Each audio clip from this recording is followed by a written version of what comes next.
why you struggle with relationships. The real reason you can't make friends. Have you ever felt this way? At first things go well. You can talk, you feel like you fit in. You think, this time it's going to work. But then, as time passes, people slowly start to distance themselves.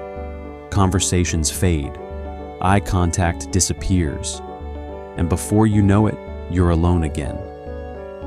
Why does this always happen to me? If you've ever felt that way, this message is for you.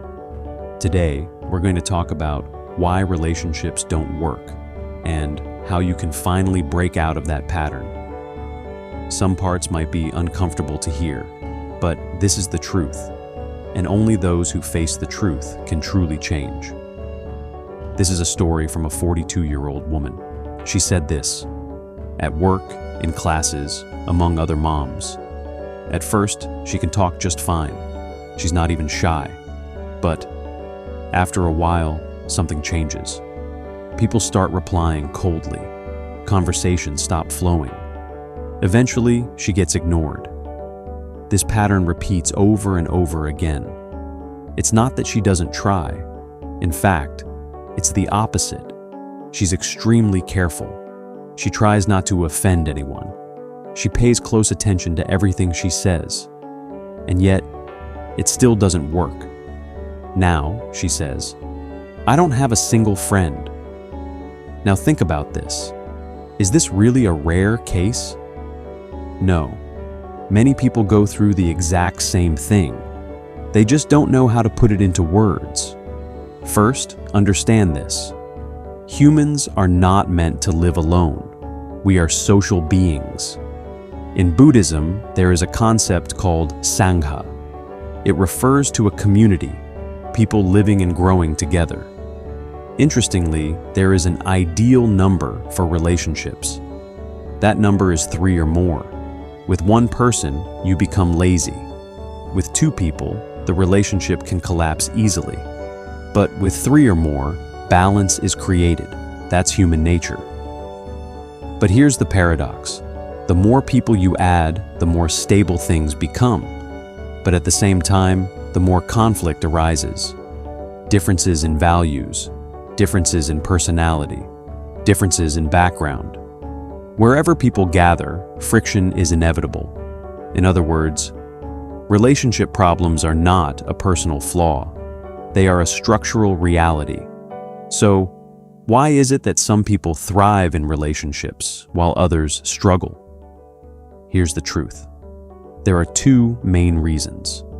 The first reason, the desire to have friends is too strong. This is something most people overlook. Of course, everyone wants friends. That's natural.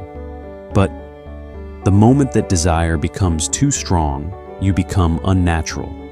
You start overthinking everything. You try too hard to match others. You laugh when it's not genuine. You force conversations to avoid silence. All of this comes from one thing, the fear of being disliked.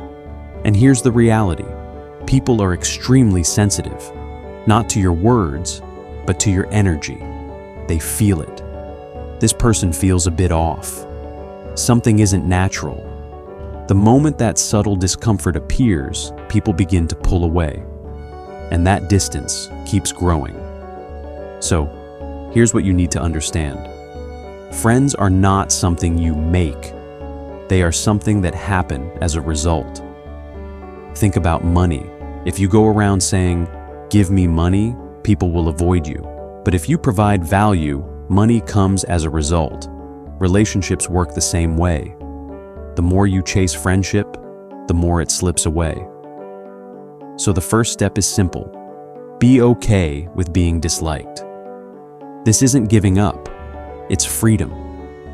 Your workplace is not where you go to make friends, it's where you go to work. Your class is not where you go to belong, it's where you go to learn. The moment you confuse these purposes, everything starts to fall apart. Now, the second reason, unconscious misalignment in communication. This is critical, and most people never realize it. It's not about personality, It's not about intelligence. It's simply about not knowing. For example, interrupting at the wrong moment, getting too close too fast, talking without sensing the mood. These small misalignments accumulate. And here's the real problem. As adults, no one points it out. When you're a child, someone corrects you. But as an adult, no one says anything. They just walk away. So you never realize what's wrong, and you repeat the same pattern again and again. Here's something important. Communication is not a talent. It's a skill. Think about martial arts. No one starts strong, but anyone can improve with practice. Why? Because they try, fail, and adjust over and over again. Relationships work the same way. You don't master them overnight. They are built through experience. So what should you do? The answer is simple. Stop trying to force relationships. Focus on what you need to do. At work, do your job well. In class, focus on learning. Be sincere. Be consistent. That's it. Here's something interesting.